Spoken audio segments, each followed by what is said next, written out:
அதே மாதிரி ஒரு ஒரு ஜாதகத்திலும் எங்கேயா ஒரு இடத்துல நம்ம ஒரு ஒரு லூப் இருக்கும். அதை பிடிச்சி நம்ம வெளியே வந்துடலாம். ஓகேங்களா? இப்போ ஒரு பேச்சுக்கு இந்த ஜாதகரோ முதல் தாரமும் பாதிச்சிருச்சு, இரண்டாம் தாரமும் பாதிச்சிருச்சு, தாய் ஸ்தானமும் பாதிச்சிருச்சு, தந்தை ஸ்தானமும் பாதிச்சிருச்சு. அப்போ இந்த பொண்ணு எந்த வாழ்க்கையை அனுபவிக்குதோ அதே வாழ்க்கையை தான் அது தன்னோட தாயும் அனுபவிக்கின்றது விதி. ஓகே. அப்போ தன்னுடைய தந்தையும் இருப்பாரு, அவரால் பிரயோஜனம் கிடையாது இந்த ஜாதகிக்கு. அப்போ தாய் இருப்பாங்க, அவங்களும் ஹெல்த்தியா இருக்க மாட்டாங்க. இப்ப இந்த ஸ்தானத்துக்கு 4ஆம் வீடு தான் தாய் ஸ்தானம். இந்த தாய் ஸ்தானம்ன்றது கடக வீடா வருவாரு. இந்த கடக வீட்டுக்குரிய சந்திர பகவான் தன்னுடைய ஸ்தானத்துக்கு பாதக ஸ்தானத்துல உச்சம் அடையுது. ஆக தாயும் நல்லா இருக்க மாட்டாங்க, இந்த ஜாதகரும் நல்லா இருக்க மாட்டாரு, இந்த ஜாதகரோட தந்தையும் நல்லா இருக்க மாட்டான்றது விதியாகி போச்சு. அப்ப எப்படின்னா இந்த வாழ்க்கையா பிறந்தோம் அப்படிதான் தோணும் எல்லாருக்குமே.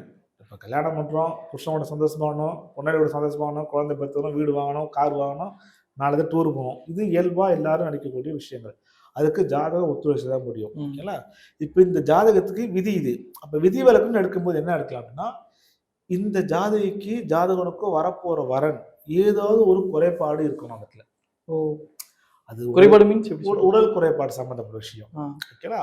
அப்ப ஏதாவது ஒரு வகையில உடல் குறைபாடு உள்ள ஒரு பையனை திருமணம் பண்ணும்போதோ பொண்ணை திருமணம் பண்ணும்போதோ இதுல விதி விலக்கு கிடைக்கும். ஏன் நிவர்த்தி கிடைக்கும்னா ஜாதகத்திலே அதுக்கு வழி இருக்கணும்.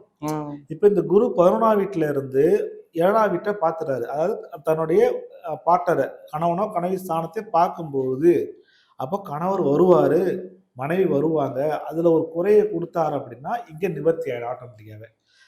அப்போ இவங்க இந்த குடும்பத்துல எந்த பிரச்சனையுமே இல்லாம சுமூகமா ஒரு வாழ்க்கையை வாழ்வாங்க. இல்ல நல்ல ஒரு பையனை கட்டி வைக்கிறீங்கன்னு வச்சுங்களேன், ஒரு குறுகிய காலத்துல அந்த பையனுக்கோ பொண்ணுக்கோ நிறைய பார்த்துருப்பீங்க, விபத்துல உறுப்பு இழக்கிறது. ஆமா, நிறைய பார்த்துருப்பீங்க.